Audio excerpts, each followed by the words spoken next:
Armin Meiwes seemed like a really good guy. He mowed his neighbor's lawn, he offered to fix his friends' cars, he would host these great dinner parties at his house. But underneath that charming outer layer, Armin Meiwes was a deeply disturbed individual. In 2001, Armin would place an ad on the internet seeking a young, well-built man that is looking to be slaughtered and then consumed. Meiwes actually got a lot of replies to this, and people acted like they were interested, but I think people were just responding because it was such an outrageous thing he was asking for, so no one went through with it. Until a man named Bernard Brandes saw it, who had previously placed an ad on the internet himself, asking if there was anybody out there that would slaughter and eat him. So perfect match. So Brandes reaches out to Armin and says, yes, I'd love to. And on March 9th, 2001, the two meet up at Armin's house. Brandes lays down in the bathtub while Armin sets up a video camera. He wants to film this for a variety of reasons, but mostly he wants to make sure that everybody sees that Brandes is doing this willingly.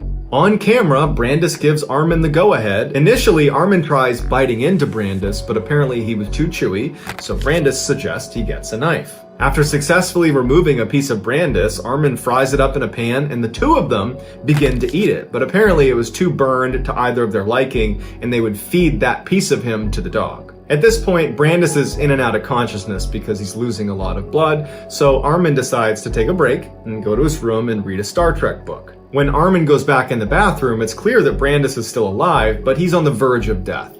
So, after much deliberation and quite a bit of praying, Armin ultimately ends Brandes' life and then proceeds to butcher him and put all of his meat into a freezer. Over the next 10 months, Armin would consume over 44 pounds of Brandes. In December of 2001, Armin put another ad online seeking somebody else that wanted to be eaten, and that ad would get sent to the police, who would go to Armin's house. They would find Brandes' remains behind pizza boxes in the back of his freezer, and they would arrest Armin. Despite showing police the videotape that showed Brandes repeatedly consenting to what was happening to him, Armin was still given a life sentence. This is the picture that Brandes put online in hopes that it would attract someone that would want to eat him. And this is the bathtub where Armin Meiwes would grant Brandes that wish.